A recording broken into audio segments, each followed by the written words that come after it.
Good morning, children, and welcome to Sarosh Digital Learning. In the last session, we have seen the respiratory systems. We have done the respiratory systems, and we are doing lesson number 21, busy at work, our internal organs. So, in this session, I am going to explain the digestive system and the digestion in the body, how it takes place. So, the digestive system, the alimentary canal, the body, the food we eat is digested in our body. That is, substance that can mix with blood are formed from the food. Children, when we eat the food, the substance is formed that gets mixed with the blood when we eat the food. This process takes place in different parts of a long and flexible tube inside our body. Now, our digestive system is a long and flexible tube inside our body. This tube is called the alimentary canal. This tube is called the alimentary canal. The upper end of this tube is the mouth. The upper end, it begins with the mouth. And the lower end is called the anus. Even if there is a continuous tube going from the mouth to the anus, the shape of this tube is not the same in all its parts. Now, see children, this is the digestive system. Now, in this digestive system is what we say, this is all, it's a very big tube from mouth to the anus. It is a very big tube, but it is not same shape. This tube is not of same shape. It changes when it, here everywhere it is changing, children. It's not the as same shape everywhere.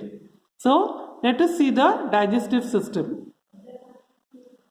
The mouth. Now in the mouth you have your tongue, you have your teeth, and there is saliva also, children. Saliva that gets mixed with the food when you eat the food. So it begins with the mouth, then the salivary glands are there.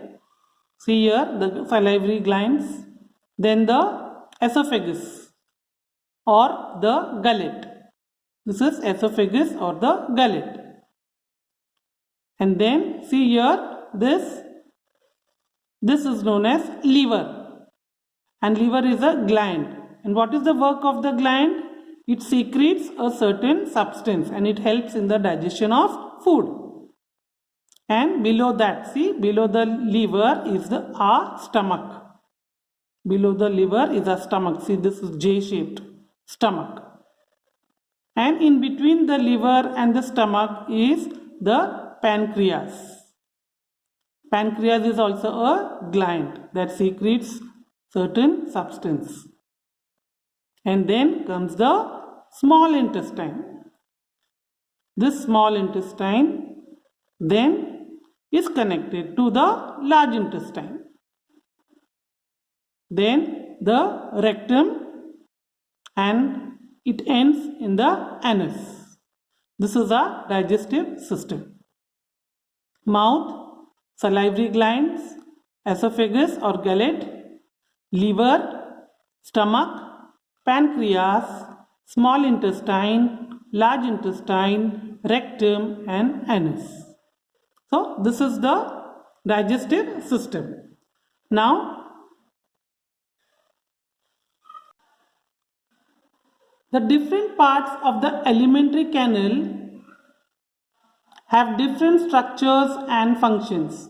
Now, as you have seen behind that, the alimentary canal, the digestive system, the alimentary canal has different structures and functions.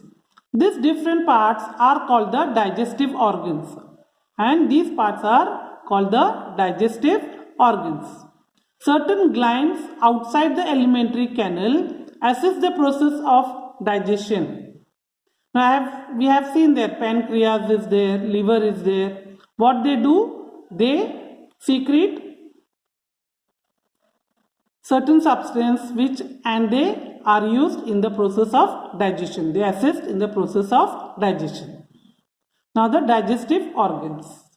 The process of digestion begins as soon as food is taken into the mouth. Now as soon as you take the food into your mouth, the process of digestion begins. So the teeth, tongue and the saliva all help to convert food into a small moist ball. When you eat, when you put your food in your mouth, the teeth, it chews the food, it cuts the food. The tongue, it also helps, and the saliva gets mixed with the food and it is converted into a small moist ball called a bolus. This ball is called a bolus, which is easy to swallow. Without this saliva, we will not be able to swallow our food. When it is converted into a ball, moist ball, it becomes easy for us to swallow the food. The bolus passes through the esophagus into the stomach. The bolus passes through the esophagus into the stomach. Then, the stomach is shaped like a bag. Now, our stomach is like a bag. What happens here? The food is churned. It is what we say converted into small pieces, churned, mixed, and then the digestive juices in the stomach bring about some digestive processes. Now the digestive juices are there in the stomach that brings certain digestive processes.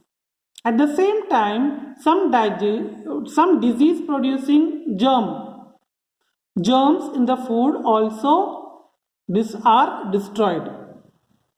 So during this process of digestion, what happens sometimes when we eat food, there may be certain disease producing germs, but what happens, the digestive juices, they also destroy them, the disease producing germs. They destroy the disease producing germs.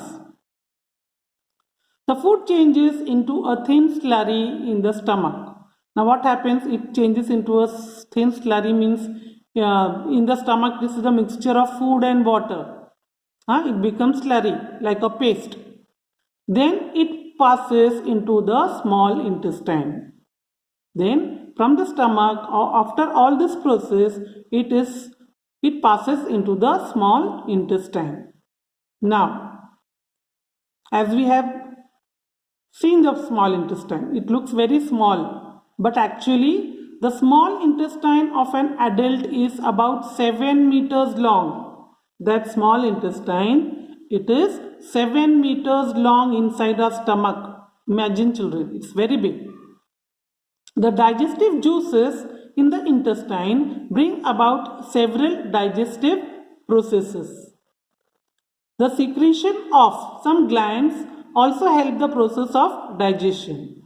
As a result, all these digestive processes, certain substances are produced.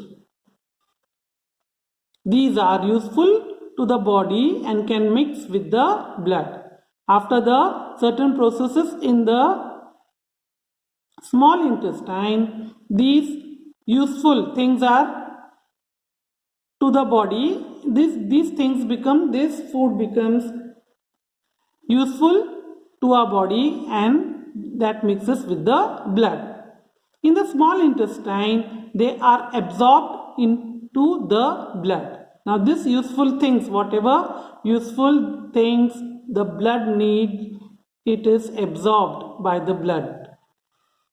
The remaining substance passes into the large intestine, and after the small intestine, it is passed to the large intestine. Now what happens in the large intestine?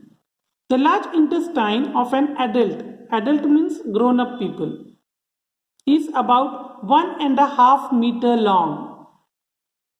The small intestine is 7 meters long. and the large intestine of an adult is 1.5 meter long. Here, much of the water in the remaining substance is absorbed into the body and faces or stools are formed. The faces collected in the rectum for some time, later they are expelled. Expelled means to throw out from the body through the anus. So the large intestine, it is of 1.5 meter long. It is 1.5 meter long. Here what happens? Whatever remaining water is there in the food, it is also absorbed by the body. And after absorbing the water from that food, the feces or the stools are formed and they are collected in the rectum.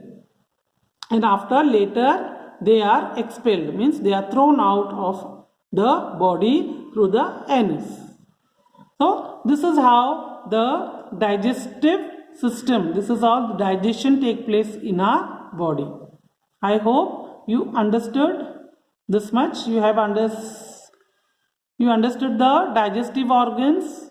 What are the digestive organs that are used for the digestion of the food and the structure of the digestive system. So children, please read the lesson respiration and digestive system as we have completed it. I hope you understood this. Thank you and have a very, very nice day.